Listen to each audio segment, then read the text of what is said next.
Hindi po inaasahan ngayong araw na mapapadpad sa mas malawak na lugar ang volcanic smog o VOG. Galing po yan sa Bulkang Taal. Ayon kay PHIVOLCS Director Teresito Bacolcol, ang pag-ulan kahapon ay nakatulong para ma-wash out o maibsan ang dami ng ibinubugang volcanic gases. Nasa Taal Caldera lamang na naobserbahan ang VOG base po yan sa latest monitoring ng PHIVOLCS. Posible ring makatulong ang direksyon sa ngayon ng hangin na pakanluran para hindi ito makaperwisyo sa ilan pang karatig lugar ng Taal. Magiging maayos po ang lagay ng panahon ngayong araw sa malaking bahagi naman po ng bansa kasama na ang Metro Manila. Pero posible pa rin po ang mga local thunderstorm mamayang hapon o gabi ayon sa Pag-asa.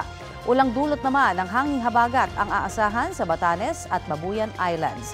Hindi naman magpapaulan sa bansa ang binabantayang low pressure area na nasa mahigit 1,000 kilometers northeast ng extreme northern Luzon.